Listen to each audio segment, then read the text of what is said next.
नमस्कार, आप देख रहे हैं हमारी खास पेशकश लीगल हेल्पलाइन में। हूं आपके साथ नेहा दुबे। अपने इस खास कार्यक्रम के जरिए हम रोजमर्रा की जिंदगी की समस्याओं से जुड़े कानूनी मसलों पर आपकी शंकाओं का समाधान करते हैं। अगर आप भी इस प्रोग्राम से जुड़ना चाहते हैं, इस विषय से संबंधित जानकारी चाहते हैं, तो आप हमें कॉल कर सकते हैं, कानूनी राय ले सकते हैं। आज हम मनोरोगियों के हित से जुड़े कानूनी प्रावधान की जानकारी देंगे। मनोरोग को मानसिक विकार और दिमाग की बीमारी भी कहा जाता है। ये व्यक्ति की भावनाओं, व्यवहार, मूड और सोचने की क्षमता को नकारात्मक रूप से प्रभावित करता है। मनोरोग की वजह से धीरे धीरे दैनिक दिनचर्या पर असर पड़ता है और यहाँ तक कि एक दिन जिंदगी को ये बहुत बड़े पैमाने पर नियंत्रित करने लगता है। मनोरोग इतना खतरनाक हो सकता है कि जानलेवा भी साबित हो सकता है। मनोरोग को मेंटल डिसऑर्डर भी कहा जाता है। मानसिक स्वास्थ्य महत्वपूर्ण इसलिए है क्योंकि इसके बिना जीवन के सभी कार्य प्रभावित होते हैं। जब मनोरोग गंभीर हालत में पहुंच जाता है तब उसे मानसिक अस्पताल में भर्ती कराया जाता है। सरकार ने 1987 में मेंटल हेल्थ एक्ट लाई थी सरकार, और जो कि मनोरोगियों के इलाज और हित से जुड़े हुए तमाम पहलुओं को कानूनी प्रावधान के तहत निश्चित करता है। यह एक्ट मनोरोगियों के मानवाधिकार की भी रक्षा करता है। ये तो ठीक है बुनियादी जानकारी। ज्यादा जानकारी देंगे हमारी कानूनी विशेषज्ञ। हमारे साथ इस वक्त ऋषिपाल जी जुड़ गए हैं। ऋषिपाल जी, बहुत स्वागत है आपका। अगर आप भी कोई जानकारी चाहते हैं तो आप फोन कर सकते हैं, फोन करके सवाल कर सकते हैं। हमारा नंबर्स खुल चुका है, आपकी टीवी स्क्रीन पर फ्लैश हो रहा है। ऋषिपाल जी लगातार हमारे साथ जुड़े हुए हैं, जो आपको कानूनी पहलुओं को बहुत ही बारीकी से समझाने की कोशिश करेंगे। विषय आपको बता देते हैं, विषय बहुत महत्वपूर्ण, मनोरोगियों के हकों की कानूनी जानकारी अगर आपको भी चाहिए तो आप हमें कॉल कर सकते हैं 0120612793 0120612793 पर कॉल करिए।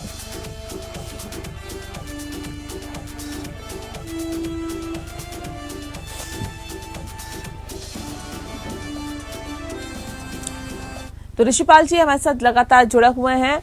ऋषिपाल जी, सबसे पहले बताइए, कानूनी तौर पर मानसिक रोगी आखिर कहते हैं तो आखिर किसे? देखिए नेहा, जब हम कानून की बात करते हैं, कानून में किसी भी व्यक्ति को डिफाइन करते हैं जी, तो एक ऐसे व्यक्ति को डिफाइन करते हैं जो अपनी भावनाओं को व्यक्त कर सकता है और जो बात कहना चाहता है वो कानून के माध्यम से स्पष्ट भाषा में वो कह सकता है। बिल्कुल। जब भी कोई ऐसा व्यक्ति जो हालातों को समझ नहीं सकता, जो इस काबिल नहीं है, जो हालातों को जान सके और हालातों के हिसाब से वो निर्णय ले सके, हाँ। तो ऐसी स्थिति में वो निर्णय अगर मान लीजिए ले रहा है, ऐसा निर्णय ले रहा है, उसको पता ही नहीं है कि उस निर्णय का जो कंसिक्वेंसेज है वो क्या होगा, और उसके अलावा जो और बाकी जो परेशानी उसके साथ चल रही है, तो उसको मनोरोग या मनोरोगी उसको मानते हैं विशेष तौर पे कानून के अंदर कि जो कंसिक्वेंस को ना समझ सके कि जो एक्ट उसने किया है उस एक्ट का परिणाम क्या होगा। अगर उसको ये पता नहीं उसका परिणाम क्या होगा या उसका रिजल्ट क्या होगा, उसको आम भाषा में बोल सकते हैं, और उसको पता नहीं है, उसको चीजें याद नहीं रहती हैं, और तो बहुत सारे मनोरोग को, जैसे आपने अपने इंट्रोडक्शन में डिफाइन किया, मनोरोग अपने आप में बहुत सारे प्रकार से होता है, लेकिन सामान्यतः अगर कानून में उसको समझा जाता है तो इसी तरीके समझा जाता है कि कोई भी ऐसा व्यक्ति मनोरोग की श्रेणी में आएगा जिस व्यक्ति को ये पता नहीं है जो एक्ट कर रहा है और जो कार्य कर रहा है उस कार्य का परिणाम क्या होगा और कानून उसको क्या सजा दे सकता है। तो ऐसी स्थिति में वो व्यक्ति मनोरोगी हो सकता है। वो व्यक्ति किसी भी उम्र का हो सकता है, वो व्यक्ति किसी भी धर्म का हो सकता है, वो व्यक्ति किसी भी लिंग का हो सकता है। और सबसे बड़ी बात है कि मनोरोग को जो हम डिफाइन करते हैं, तो मनोरोग को डिफाइन करने के लिए जो स्पेसिफिक जो डायरेक्शन है, जो डॉक्टर की डायरेक्शन है, उन डायरेक्शन के हिसाब से मनोरोगी को स्थापित किया जाता है। आपने बहुत बार देखा होगा कई व्यक्ति ऐसा करते हैं कि कानून से अपने को बचाने के लिए मनोरोगी होने की जो है ऐसी कवायद करते हैं या अपने आप को दिखाते हैं मनोरोगी है, लेकिन अल्टीमेटली केवल उनका जो डॉक्टर है, डॉक्टर ही प्रेस्क्राइब तरीके से ये बता सकते हैं कि कोई व्यक्ति जो है मनोरोगी है या नहीं है। बिल्कुल बिल्कुल सही बात आपने कहा कि डॉक्टर ही बेहतर तरीके से बता सकता है कि कोई व्यक्ति मनोरोगी है या नहीं है। लेकिन मानसिक रूप से बीमार कैदी किसे कहते हैं? देखिए, एक तो जैसे हम समझते हैं कि जो कैदी होते हैं, जो लोग अपराध करते हैं, वो दो तरह से अपराधी होते हैं। एक अपराधी, उसको हम अगर इंग्लिश में बोलते हैं एक्यूज्ड होता है और दूसरा कन्विक्टेड होता है। यानी एक ऐसा व्यक्ति होता है जो कि आरोपी है और दूसरा ऐसा व्यक्ति होता है जिसको आरोप सिद्ध हो चुका है।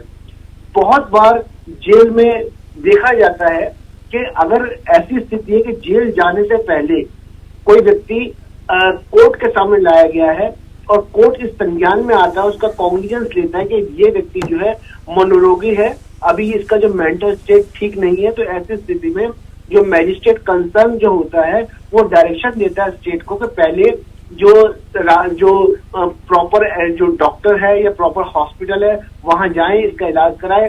और जब वो प्रिस्क्राइब तरीके से कह देता है कि हाँ ये मनोरोग ऐसा नहीं कि बिल्कुल खत्म हो गया है, हाँ ये इसका मनोरोग ऐसा है कि ये जेल में जा सकता है, उसके बाद ही व्यक्ति जेल भेजा जा सकता है।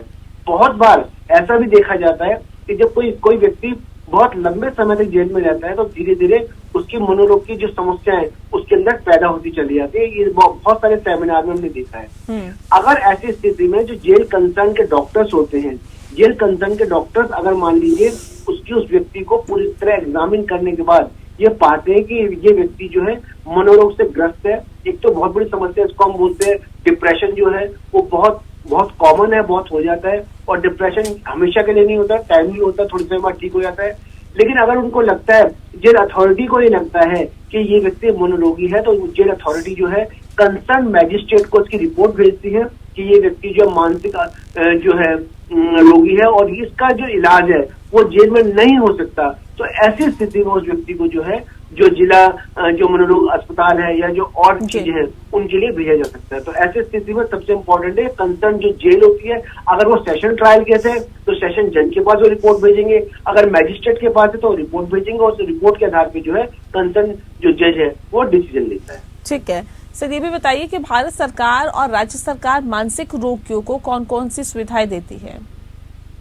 देखिए जो केंद्र सरकार है और राज्य सरकार ही, जैसे कि अंतर्राष्ट्रीय स्तर पर बहुत सारे सेमिनार होते हैं, ह्यूमन राइट कमीशन है और यूएनओ के बहुत सारे कमीशन है, जिनके चलते जो मनोरोग के जो रोगी हैं उनको उनकी व्यवस्था और उनका जो देख रेख करने के लिए बहुत सारी ऐसी ट्रीटी है जिनके ऊपर भारत सरकार ने साइन कर रखा है। और उनके साइन के चलते जो ट्रीटी के चलते जो यूएनओ ट्रीटी है और क्या नाम है WHO ट्रीटी है, उनके चलते भारत सरकार की जिम्मेदारी है कि वो मनोरोग से संबंधित जो रोगी हैं उनके लिए विशेष तौर पर प्रावधान करे। अब केंद्र सरकार जो है अपने स्तर पर प्रावधान करती है, वो ये देखती है कि जो केंद्रीय सरकार के कंट्रोल में आने वाले जो डिपार्टमेंट है, जो हॉस्पिटल्स है, उनमें मनोरोग के संबंधित कैसे इलाज किया जा सकता है। उसके साथ साथ जो है जिस पर जो मेंटल हेल्थ एक्ट है उसके हिसाब से जो राज्य सरकार होती है उनके पास भी जिम्मेदारी दी जाती है कि उनके राज्य सरकार के जो कंट्रोल में आने वाले हर डिस्ट्रिक्ट के अंदर में कम से कम मनोरोग अस्पताल होना चाहिए जहां पर एक प्रिस्क्राइब डॉक्टर हो, क्वालिफाइड डॉक्टर हो जो कि उन लोगों का इलाज कर सके। तो ये जिम्मेदारी दी जाती है। इसके अलावा जो स्टेट गवर्नमेंट को भी और सेंट्रल गवर्नमेंट को भी जिम्मेदारी दी गई है एक्ट के हिसाब से जो लगातार जो मनोरोग के जो अस्पताल है उनसे उनका लगातार उनका चेकअप उनका सर्वे कर सके, उनकी जो देख रेख है उनको देख सके। तो ये पूरा प्रिस्क्राइब्ड एक्ट है, किस तरीके से जो एसडीएम कंसर्न है वो भी ध्यान रखता है कि किस तरह से मनोरोग जो रोगी है उनका ख्याल रखा जा सकता है। ठीक है सर, ये भी बताइए कि state authority for mental health service की स्थापना क्यों की जाती है और अथॉरिटी की क्या इसमें भूमिका रहती है?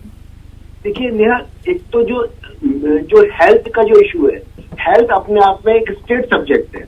यानी हेल्थ की देखभाल या हेल्थ से रिलेटेड जो इश्यूज हैं वो केंद्र सरकार कम करती है और राज्य सरकार पे जिम्मेदारी ज्यादा दी गई है। तो ऐसी स्थिति में जो हेल्थ से रिलेटेड जितने भी इश्यूज होते हैं वो राज्य सरकार को डील करने होते हैं। केंद्र सरकार का उसमें एक लिमिटेड एस्पेक्ट होता है, राज्य सरकार का ज्यादा होता है। तो राज्य सरकार की जिम्मेदारी होती है कि जिला स्तर के ऊपर जितने भी जो जिला स्तर पर जो उनके अस्पताल है उनमें मेंटल हेल्थ से रिलेटेड हॉस्पिटल्स हो, वहां पर क्वालिफाइड डॉक्टर्स हो, वहां पर एक ऐसी व्यवस्था हो कि अगर ऐसा मतलब एक परमानेंट हॉस्पिटल हो जहां पर लगातार जो है रोगी को रखा जा सकता है।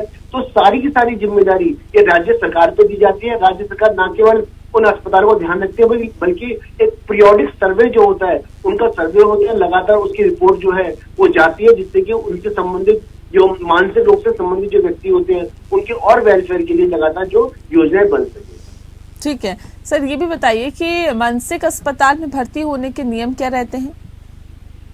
देखिए, मानसिक अस्पताल में भर्ती दो तरीके से किसी व्यक्ति को करा जा सकता है। एक तो स्वैच्छिक का अर्थ है कि जो किसी व्यक्ति के जो परिवार वाला है, नियर फ्रेंड है, डियर फ्रेंड है या उसका रिलेटिव है, वो हॉस्पिटल में लेके जाए और डॉक्टर पूरी तरह से जांच करे और जांच करने के बाद डॉक्टर ये पाए कि हाँ, इस व्यक्ति को का जो मानसिक रोग इस स्तर का है कि इसको मानसिक जो हॉस्पिटल है उस पर भर्ती किया जाना चाहिए। ये अपने आप में एक बहुत अहम बात है, क्योंकि बहुत बार ऐसा देखा जाता है कि अगर किसी का डायग्नोज किसी तरीके से गलत हो जाता है और ऐसे व्यक्ति जिसका मानसिक जो रोग है वो कम स्तर का, उसको अगर किसी अस्पताल में भर्ती किया जाता है तो ऐसी स्थिति में उसकी स्थिति खराब भी हो सकती है। तो इसलिए एक तरीका तो स्वैच्छिक है कि उसको लेकर जाया जा सकता है, और डॉक्टर बहुत बार ऐसा लगता है डॉक्टर को कि इस मानसिक रोग का जो इलाज है वो घर पे हो सकता है तो वो जो मेडिसिन से प्रिस्क्राइब कर देता है। लेकिन अगर उसको लगता है कि मानसिक रोग का जो स्थिति है वो बहुत ज्यादा खराब है तो ऐसी स्थिति में वो अस्पताल में रहने के लिए ऑर्डर कर सकता है। दूसरा एक तरीका है मैजिस्ट्रेट का। जैसे मान लीजिए आपको लगता है कोई व्यक्ति मानसिक रोगी है और आप उसको नहीं जानते जी।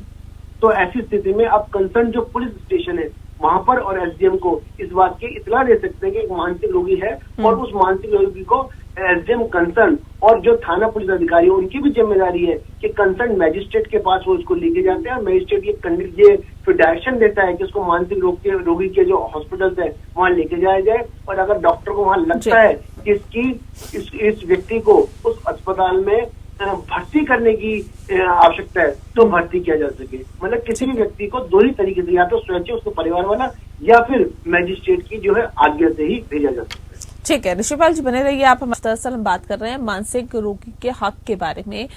ऋषिपाल जी लगातार हमारे साथ जुड़े हुए हैं जो विस्तार से जानकारी दे रहे हैं। ऋषिपाल जी, मानसिक अस्पतालों के बारे में आप बताएं जहां पर किन लोगों की भर्ती और इलाज होता है, जहां पर इन लोगों को भर्ती कराया जाता है, इनका इलाज होता है। प्रक्रिया तो आपने बताई कि कैसे कैसे होता है, या तो मजिस्ट्रेट या फिर परिजन खुद जाकर एडमिट करवा सकते हैं, लेकिन इसके साथ साथ सवाल इस बात को लेकर भी है कि आखिर इनके बारे में भी थोड़ी सी और विस्तार से जानकारी दीजिए और बताइए इनके बारे में। देखिए नेहा जी, जो मानसिक अस्पताल होते हैं वो अपने आप में हमारे समाज में बहुत अहमियत रखते हैं। वो सामान्य अस्पताल से बिल्कुल अलग होते हैं। उसका कारण ये है कि सामान्य अस्पताल में जो रोगी होता है उस रोगी को जब भी ये लगता है कि कोई भी इलाज उसकी मर्जी के बगैर हो रहा है या अमानवीय तरीके से हो रहा है या प्रॉपर तरीके से नहीं हो रहा, तो उस रोगी को यह अधिकार होता है कि सामान्य अस्पताल के खिलाफ कोई भी कार्रवाई कर सकता है या ऐतराज दर्ज कर सकता है या अस्पताल को चेंज करके जा सकता है। लेकिन मानसिक रोग में सबसे बड़ी समस्या यही होती है, जो रोगी होता है वो इस स्थिति में नहीं होता कि वो ये जान सके कि जो अस्पताल या उसके कर्मचारी या डॉक्टर जो उसके साथ व्यवहार कर रहे हैं वो व्यवहार या ट्रीटमेंट जो दिया जा रहा है वो सही है कि नहीं है। इसीलिए जो मानसिक रोगी जो होते हैं उनके जो प्रतिनिधि होते हैं जो या उनके जो लीगल हायर होते हैं उनको ये अधिकार होता है कि वो लगातार जो उनके संबंधित जो भी इलाज हो रहा है वो उसकी बात कर सकते हैं, पूछ सकते हैं किस तरह से उनका इलाज हो रहा है। और मानसिक रोगी की जो अस्पताल होते हैं प्रिस्क्राइब इसीलिए विशेष तौर पर जो डॉक्टर्स होते हैं उन डॉक्टर्स की जो ट्रीटमेंट का तरीका है वो लगातार जो एसडीएम भी वॉच करता है और स्टेट अथॉरिटी भी चेक करती है कि जिससे कि ऐसा ना हो कि किसी व्यक्ति को मानसिक रोगी करार कह के और लगातार किसी का उत्पीड़न हो रहा हो या किसी और तरीके से उसका उत्पीड़न हो रहा हो। जैसे मैंने आपको पहले बताया कि मानसिक रोगी अगर उसका उत्पीड़न होता है तो वो इस स्थिति में नहीं होता कि वो उसकी शिकायत कर सके। तो ऐसी स्थिति में स्टेट की सरकार की जिम्मेदारी होती है कि ऐसे अस्पतालों का जो सामाजिक कल्याण बोर्ड होता है, जो सोशल वेलफेयर डिपार्टमेंट होता है, वो लगातार जो उसके अधिकारी होते हैं वो वहां पे विजिट करते हैं और सारी सुविधाओं को देखते हैं कि उन पे जो अस्पताल है उनमें प्रॉपर तरीके से ट्रीटमेंट दिया जा रहा है या नहीं दिया जा रहा। कई बार कुछ लोग प्राइवेट हॉस्पिटल्स भी इस्टेब्लिश करते हैं, उनको भी देखा जाता है कि उन जो इस्टेब्लिशमेंट है वो प्रॉपर तरीके से काम कर रहे हैं या नहीं कर रहे हैं, और वो जो भर्ती करने के सारे नियम है वो इस्तेमाल किए जा रहे हैं नहीं किए जा रहे हैं। इसके अलावा कई बार ये भी देखा जाता है कि ऐसे व्यक्ति जो कानूनी रूप से इस बात का मिसयूज करना चाहते हैं, अपने स्टेटस को मानसिक रोगी दिखाना चाहते हैं किसी अपराध से बचने के लिए, तो उन पर भी लगाम कसी जा सके। तो ये बहुत सारी रीजंस हैं जिसके चलते स्टेट गवर्नमेंट लगातार जो मानसिक जो रोग से अस्पताल होते हैं उनको विशेष तौर पे लगातार उनको जायज उनका जो सर्वे है लगातार करती है। ठीक है, मानसिक अस्पतालों को लाइसेंस कब मिलता है और उनका लाइसेंस रद्द हो सकता है क्या? किन हालातों में रद्द होता है? मानसिक अस्पताल, सबसे पहली बात तो मानसिक अस्पताल की जो लाइसेंस मिलता है वो तभी मिल सकता है जबकि प्रिस्क्राइब जो डॉक्टर्स हैं, जो वो एक कॉम्पिटेंट डॉक्टर जो है कॉम्पिटेंट डिग्री के साथ अगर वहां पर है, तभी जो है आपको वहां का लाइसेंस मिल सकता है।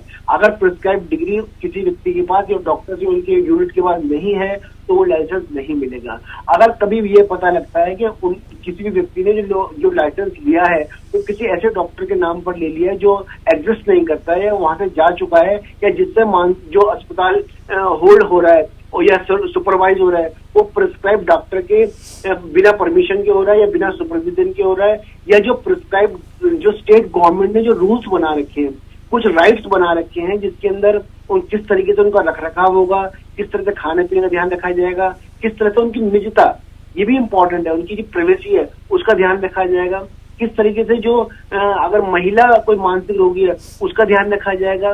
तो ये सारी चीजों को लगातार जो है वॉच होता है। अगर इनमें से किसी में के अंदर भी खामी पाई जाती है तो ऐसे मानसिक रोगी जो अस्पताल है उनका जो लाइसेंस है वो रद्द सरकार कर सकती है। ठीक है, मानसिक रोगियों को अस्पताल से लीव किन शर्तों पर मिलती है? देखिए, मानसिक रोगी, पहले तो आप जैसे आप इतनी बड़ी डिस्कशन में हमने समझा कि मानसिक रोगी को ऐसा नहीं कि हर मानसिक रोगी को अस्पताल में भर्ती कराया जाता है या हर मानसिक रोगी को अस्पताल अलाउ करता है कि हमारे यहाँ भर्ती हो। वो जो मानसिक रोगी जो बहुत ही मतलब समझो एक्सट्रीम स्थिति में जिनका इलाज घर पर नहीं हो सकता, उनके अटेंडेंट उनको नहीं संभाल सकते, ऐसे ही लोगों को अस्पताल में भर्ती कराया जाता है। अब अगर मान लीजिए कोई ये व्यक्ति चाहता है कि उसको वहां से लीव मिल जाए या मानसिक अस्पताल से उसको छुटकारा मिल जाए, तो एक प्रिस्क्राइब उनका नॉर्म्स है। पहली बात तो ये है कि वो जो बीमारी है उस बीमारी का स्तर ऐसा होना चाहिए या लगातार दवाइयां देके ट्रीटमेंट करते हैं उसका स्तर इतना नीचे आ जाना चाहिए कि डॉक्टर आपको कहे किसी व्यक्ति को कि हाँ अब आप मानसिक रोगी को घर पे लेके जा सकते हो और उसका इलाज घर पे हो सकता है। अगर वो डॉक्टर मना करता है तो उसको लीव नहीं मिलेगी। उसको लीव तभी मिल सकती है जब वो देखता है कि हाँ उसका इलाज घर पे हो रहा है। इसके अलावा डॉक्टर ये भी देखता है कि जिस मानसिक रोगी जो है उसको जो फैमिली मेंबर्स का जो छोड़ रहा है वो छोड़ते वक्त वो ये भी देखता है कि जिसको सौंपा जा रहा है वो उसकी देखभाल कर सकता है नहीं कर सकता है। इसके अलावा जो हॉस्पिटल है अपनी रिपोर्ट को एसडीएम कंसर्न को भेजता है कि जिससे कि एसडीएम कंसर्न भी इसका ध्यान रखता है कि जो मानसिक रोगी को जो अगर छोड़ा गया है तो या उसको बाहर लीव उसको मिली है तो लीव मिलने के बाद उसका प्रॉपर ध्यान रखा जा रहा है या उसको किसी तरीके से उसका मिसयूज तो नहीं किया जा रहा, किसी तरह से मान लो सेक्सुअल हरासमेंट तो नहीं हो रहा या कोई मेंटल हरासमेंट तो नहीं हो रहा, कोई सेक्सुअल हरासमेंट तो नहीं हो रहा। तो ऐसी स्थिति में एसडीएम कंसर्न और जो पुलिस स्टेशन कंसर्न दोनों की जिम्मेदारी होती है कि किसी भी मानसिक रोगी भी सिटीजन में आता है और स्टेट की जिम्मेदारी है कि हर सिटीजन की सेहत का और उसके जीवन का वो ख्याल रखे। तो ऐसी स्थिति में जो है उसकी कंप्लेंट भी हो सकती है और तभी उस व्यक्ति को लीव मिल सकती है जब ये सारे के सारे प्रावधानों को वो पूरा करता है। बिल्कुल, पुलिस की जिम्मेदारी भी आपने बताई दी, लेकिन ये बताइए कि मानवाधिकार जो रक्षा है उसकी क्या जिम्मेदारी होती है? मानसिक रोगी के मानवाधिकार की रक्षा आखिर कैसे होती है? बिल्कुल, जैसे एक सामान्य व्यक्ति होता है उस व्यक्ति से ज्यादा जो है मानवाधिकार जो है एक मनो रोगी के होते हैं। जब भी जैसे उसको अगर लीव दी जाती है या मान लीजिए किसी कोई ऐसा व्यक्ति है जिसको पुलिस ने अरेस्ट कर लिया या अरेस्ट तो नहीं करेंगे, उसको मतलब अपने कब्जे में ले लिया है और उसको पुलिस को लगता है मानसिक रोगी है, तो ऐसी स्थिति में भी होते हुए जो उसके मानव अधिकार होते हैं, जैसे मान लीजिए उसको ये अधिकार होता है कि अगर आपको पुलिस को पता लगा कोई व्यक्ति मानसिक रोगी है और पुलिस ने उसको अपनी कस्टडी में ले लिया, तुरंत जो उनके जो फैमिली रिलेटिव होते हैं वो उनको इत्तला करते हैं। उसके बाद जो कंसर्न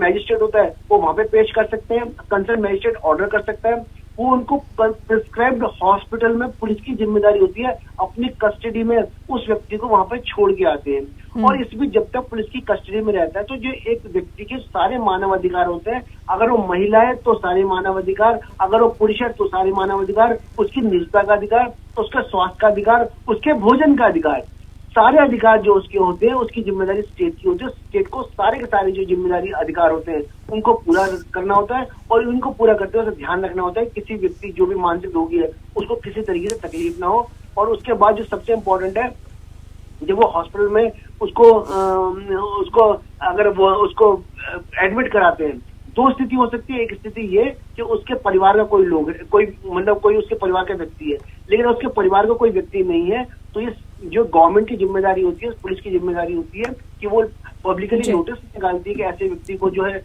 पुलिस ने अपनी कस्टडी में लिया है और उसका कोई भी परिवार जन मिलता है तो उनको इत्तला दी जाती है। तो ऐसा नहीं है कि पुलिस केवल उसको हॉस्पिटल में भेज देती है, उस पर कोई रिकॉर्ड मिलती है, पूरी जिम्मेदारी भी उनकी होती है जी। उसके परिवार का जानकारी मिल सके और उनको इस बात का पता लग सके। तो एक मानव से संबंधित जितने अधिकार, मानव अधिकार होते हैं वो सारे के सारे, बल्कि और विशेष मानव अधिकार मनोरोगी के साथ हमेशा रहते हैं। ठीक है, बहुत शुक्रिया आपका ऋषिपाल जी, आपने बहुत विस्तार से इस विषय के बारे में हमें जानकारी दी, इसके लिए आपका बहुत बहुत शुक्रिया। इसी के साथ लीगल हेल्पलाइन में फिलहाल इतना ही। नमस्कार।